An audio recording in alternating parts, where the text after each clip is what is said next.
আমি আসলে আসার আগে এই ইউটিউব যারা করতে এসেছে এরা প্রত্যেকে কম বেশি আমার পরিচিত। তো একটি ছেলে, ওকে আমি ভাই বলি, ওর বাড়ি আপনার আশেপাশে। তো আমাকে যে একটা দুঃখের কথা বলছে, দাদা আমরা ছোট ছোট ইউটিউবার, আমাদের অনেক ভিউয়ার নেই, অল্প অল্প মানুষ দেখে, তো কিন্তু আমরা যখন কোনো বড় কীর্তনিয়াকে কীর্তনের মঞ্চে গিয়ে আমরা যখন ক্যামেরাটা পেতে দেই, সঙ্গে সঙ্গে তারা বলে আমাদের কীর্তনে ভিডিও করতে দেব না।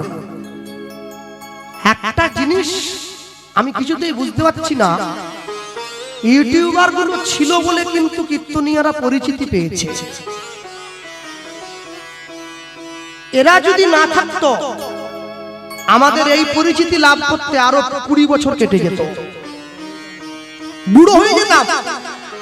এদের জন্য মানুষ চিনেছে, আর আজকে আমরাই এদেরকে ক্যামেরা বসাতে দেই না, বলি না বসাবে না, না বসাবে না। কেন বসাবে না? কটা গরিব ছেলে তারা যদি করে কম খায়, অসুবিধা কি হচ্ছে? আমি যে কীর্তন গাইতে এসেছি, আমি তো মোটা টাকার বিনিময়ে এসেছি, আবার ওদের কাছে গিয়ে মানে হাত পাতা স্বভাবটা গেল না। সেই মোটামুটি পাততে হবে, হরির নামে বাতাসার তুমি পয়সা নিচ্ছ, পয়সার বিনিময়ে গান করছো, রাত জেগে মাইক বাইক নিয়ে, সাইকেল নিয়ে, বাসে করে, ট্রামে করে, বড় একটা ব্যাগ ঘাড়ে নিয়ে কমিটিকে গিয়ে অনুমতি নিতে হয়, দাদা পাতবো কিনা বলুন, জিজ্ঞাসা করতে হয়। হ্যাঁ, আমি শেরপুরে কীর্তন করতে গিয়েছিলাম, বর্ধমান থেকে ইউটিউব করতে এসেছি। আমার কীর্তন দুপুর 2:30টায়, আপনি কটায় বেরিয়েছো? ওটা ভোর 3টের সময় বেরিয়েছে। বলুন, আমি যদি ও আসার পরে ওকে বলতাম যে না ক্যামেরা করতে দিবনি, আমার লোক আছে, ওর মনে যে কষ্টটা হতো, ওই কষ্টের দাম কি দিয়েছো কাবু? আমাদের ভিডিওগুলো রেকর্ডিং করে যদি ওরা 200-500 টাকা, আরে কত টাকা পাওয়া যায় আমি জানি। যদি অনেক ভিউয়ার হয় 1 লাখ 2 লাখ 5 লাখ, তখন একটু বেশি পয়সা পাওয়া যায়। 200-500-1000 ভিউয়ারে কিছু হয় না, ও ক্যামেরার খরচও ওঠে না। তারপরেও আমাদের বাদ বিড়ম্বনা। তবে এখন অবশ্য কোনো কীর্তনীয় নতুন একটা পদ্ধতি করে কি জানেন, মুখে বলছে নি, একটা ঘর থেকে কাগজে লিখে নিয়ে এসছে ভিডিও করার নিষেধ দিয়ে স্টেজের পিছন দিকে চিঠি দেয়। এবার যখন ইউটিউবাররা বলে কি দাদা করবো, বলো ওই যে লেখাপড়ো, অসুবিধা কি করছে করো না, বলছে কেন, হাঁটা দিচ্ছে কেন? যদি না করতে দেন তাহলে কাউকেই করতে দেওয়া হবে না, এমনকি আপনার নিজের চ্যানেল কেউ নয়।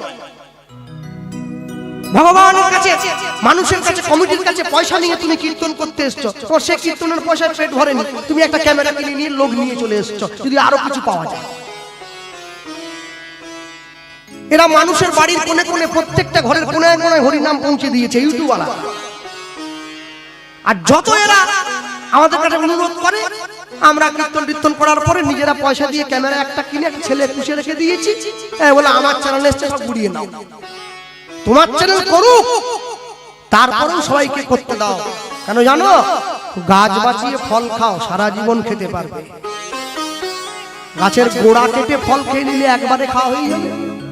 কি হাঁসটা প্রত্যেক দিন একটা করে সোনার ডিম দিত, চাষি গিয়ে বলে আমার অনেকগুলো ডিম চাই, ওকে মেরে পেটটা চিরিয়ে দিয়েছি, তাকে একটাও ডিম নাই। মনে রাখবে, যাদের জন্য প্রচার হয়েছে, যাদের জন্য আমাদেরকে মানুষ চিনেছে, যাদের জন্য আমাদের এত বাড়বাড়ন্ত, তাদেরকে ছেড়ে দিলে কোনোদিন চলা যায় না।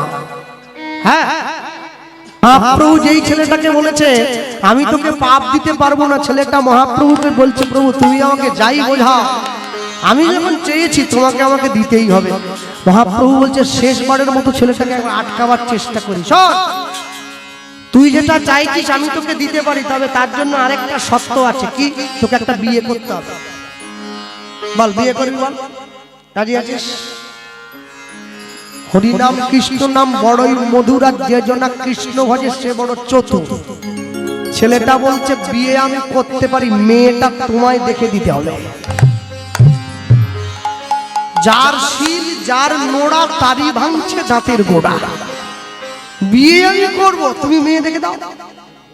মহাপ্রভু বলে বলিস কি রে, আমার বিয়ের জন্য তো মেয়ে আমার মা দেখলো, বলে বিয়ে হলো না। শিবাসঙ্গনে কীর্তন হয়ে যাওয়ার পর প্রত্যেক দিন একটি মেয়ে আসতো শিবাসঙ্গনটা পরিষ্কার করার জন্য, নেতা দিয়ে পুনরায় কীর্তনের বাসস্থান ঠিক করার জন্য। আজকে সেই মেয়েটির নাম ছিল পদ্মাবতী। মহাপ্রভু শুভ দিন শুভক্ষণে সেই মেয়েটির সঙ্গে বাসুদেব দত্তের 4 হাত এক করে দিল। কে? 2024 সাল চলছে, যারা পয়সা নিয়ে হরিনাম গায় তারাই মেয়ে পাচ্ছে, যারা 3 ঘন্টা 1 লাখ টাকা নেয় তারা মেয়ে পায়নি।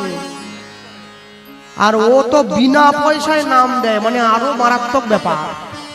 হ্যাঁ, মেয়ের মা জিজ্ঞেস, যে বাড়িতে মেয়ের বাবার থেকে মেয়ের মায়ের হুকুম চলে বেশি, চুপচাপ চাটা শেষ করে আসতে উঠে বড় খুব সাবধান, বুঝলে? মেয়ের মা জিজ্ঞাসা করছে ছেলে কি করে, বলে হরিনাম করে। রোজগার কি? বলে ওটাই। বলে না না রোজগার। বলে কি বলছেন, 1 বছর আগে ডেট দিতে আমার ছেলে, সব বুকিং। টোটো যদি চালাতো তবু বুঝতাম কিছু করে। কীর্তন ও করে পেট চলবে, কে কবে ডাকবে যেমন এসছে তো উঠে পড়বে, সুস্থ হবে উঠে পড়বে, লোক ডাকবো, কোনটা করবে? হ্যাঁ, যে বাবা রে ছেলে কেমন চাই, বলে 20 লাখ টাকা দিয়েও যদি মাস্টারি চাকরি পায় সেই ছেলে হলেও চলবে, চাকরি একটা করা চাই। বলে না করতে পারিনি, তাহলে অন্তত পুলিশ। বলে না হবেনি। দেখো একদম নিচে নামলাম, সিভিক পুলিশ আর নাম করবো না। কিন্তু ওরা দিনে ঘুমাবে, রাতে ডিউটি করে। বলো কোনটা চাই, বলো কি করে, কি চাই? বলে না ছেলে শুধু হরিনাম গায়। বলে না তাহলে হবে না, আসুন আসুন চলে যান চলে যান। হ্যাঁ, আর যাদের মেয়ে দেখতে সুন্দর তাদের তো মানে কথা বলাই যায় না, বিরাট ব্যাপার। হ্যাঁ, সব পাত্রে করো দান, সেই দান হবে শ্রীরামের সমান, সেই দান হবে শ্রীরামের সমান, সেই দান শ্রীরামের সমান, বাড়ির বড়রা সব মেয়ে দেখতে যায়। গতবারে আমাদের গানের ছুটি ছিল, আমার মাও যাচ্ছে, আমাকে গোপাল যাবি নাকি? বলে আমি মেয়ের কি বুঝবো, যার বিয়ে হবে সে ছেলে নিজে যাচ্ছে, আমাকে কি দরকার? বলে চল বাইরে গান টান করিস, অনেক মানুষ দেখিস, দেখলে মুখ দিয়ে কি মানুষ চেনা যায়? না চলুন তবে যাই। আমি মনে মনে ভাবলাম কিছু হোক আর না হোক সিঙ্গাড়া তো পাবো, সিঙ্গাড়ায় তো আর পেঁয়াজ নেই, সিঙ্গাড়া পাবো। হ্যাঁ, দুটো সিঙ্গাড়া অন্তত, রসগোল্লা সিঙ্গাড়াটা খেয়ে অন্তত আসি। চলে গেলাম সেজে গুজে। হ্যাঁ, বাড়ির বড়রা সব গেছে, বয়স্ক লোকেরা, তারা প্রশ্ন করছে মা চুল খুলে দেখাও, হেঁটে দেখাও, নেচে দেখাও, কেঁদে দেখাও। ওরে প্রশ্ন রে বাবারে। আবার দেখি একজন দাদু বলছে মা গো নীল কলমে লাল লিখে দেখাও। নীল কলমে লাল, ও লিখে লেখে ছেড়ে দিয়েছে। হ্যাঁ, তুই কিছু বলবি নাকি? মানে আমি, আপনারা বড়রা যেখানে আছে বল। আমি বলি ঠিক আছে, সুযোগ যখন দিচ্ছ। আলে এই যে শোনো বোন, তুমি তো আমার দাদার বৌমা হয়ে যাবে, তোমাকে একটা কথা বলি। হ্যাঁ বলুন। একাদশী করতে জানো? বলে সেটা কি জিনিস? তুলসীতে জল দাও। বলে না, আমি 25শে ডিসেম্বর ঝাউ গাছে চুনি লাইট দিয়ে সাজাই। সব বোনাস করে। মহাপ্রভুর জন্মসাল জানো? বলে যীশু খ্রিস্টের জন্মদিন পালন করছি 25শে ডিসেম্বর। কি বলছিস রে? 33 কোটি দেব দেবী ভারতবর্ষে যিশুর ঠাই ধরে খাচ্ছিস কি জন্য? সকালে উঠে হরে কৃষ্ণ বল, বলে না গুড মর্নিং। বাবাকে বলে ড্যাড, মাকে বলে মম। মায়ের ভালোবাসা বড় কম, ওই জন্য মা হয়ে গেছে মম, ড্যাড বলছে না। ছেলে মেয়ে ইংরেজিতে কথা বলছে।